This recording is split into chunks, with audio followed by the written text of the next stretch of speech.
मानव कंकाल के बारे में तो आपने हजारों बार सुना होगा और आपने अक्सर किताबों में ममीज के बारे में भी पढ़ा होगा।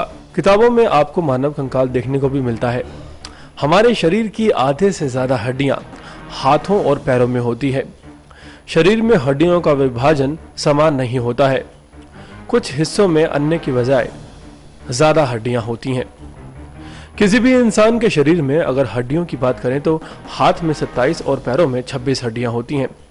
इसका मतलब है कि दोनों हाथों और पैरों में कुल मिलाकर 106 हड्डियां होती हैं। इस प्रकार आपके शरीर की आधे से ज्यादा हड्डियां हाथ और पैर में होती हैं। मानव शरीर की संरचना कुछ इस तरह की है जिसे हड्डियों पर आधारित कहा जा सकता है।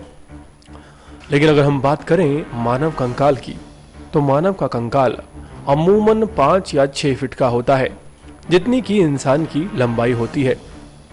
लेकिन अभी हाल ही में वैज्ञानिकों ने एक ऐसे कंकाल की खोज की है जिसे सुनकर आपके होश उड़ जाएंगे। एक ऐसा कंकाल जिसके साइज पर आपको यकीन नहीं आएगा। इस कंकाल के बारे में जानकारी दे दें कि एक वयस्क व्यक्ति के शरीर में 206 हड्डियां होती हैं, जबकि बच्चे के शरीर में 300 हड्डियां होती हैं, क्योंकि उनमें से कुछ गल जाती हैं और कुछ हड्डियां आपस में मिल जाती हैं।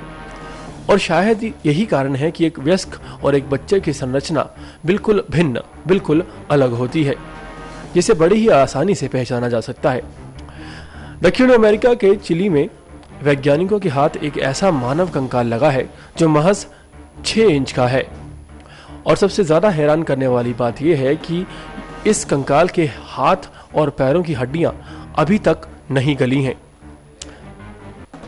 जिस वैज्ञानिक ने इस कंकाल की खोज की है, उसका कहना है कि वह अपने जीवन में 100 से भी ज्यादा कंकालों की खोज कर चुका है और बहुत सारे कंकालों पर अध्ययन और शोध कर चुका है।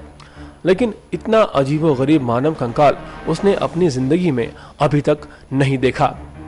कहा यह भी जा रहा है कि यह कंकाल दुनिया का सबसे छोटा मानव कंकाल है। नेक्स्ट 9 न्यूज रूम से अर्पण की report. Subscribe now to receive new updates, reviews and news.